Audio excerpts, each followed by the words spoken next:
Hospitals in Gaza are set to be on the brink of collapse amid a shortage of beds, fuel, and emergency medicine. Doctors say they don't have anesthesia for surgeries or consistent electricity to power critical machinery like incubators. Let's bring in Dr. Tariq Lubani. He's the medical director of the GLIA project, which provides medical devices to Gaza. Dr. Lubani, thank you so much for joining us. I know it's a really busy time for you, but I wanted to hear from you because you have spent time working in Gaza yourself. What are you hearing from your colleagues who are there working in hospitals right now? Yes, I spent over a decade working on and off in Al-Shifa, the largest hospital in Gaza, and a few of the others. And the situation, even before this war on Gaza, has been terrible. It's always been bad.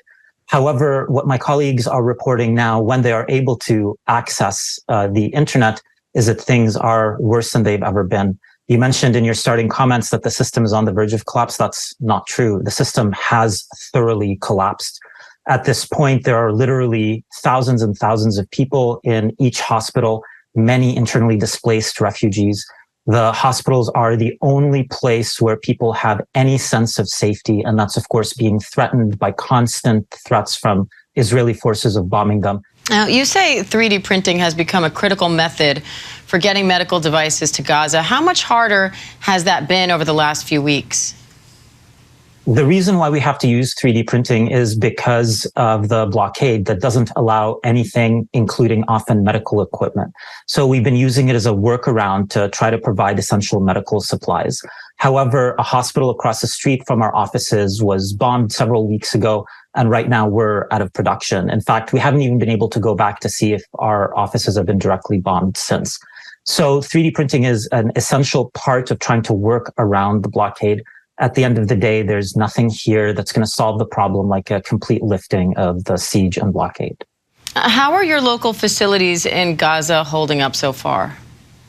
Very badly. I mean, the facilities, more than half of the facilities, the medical facilities are now fully out of commission, totally unusable, either through direct or indirect targeting.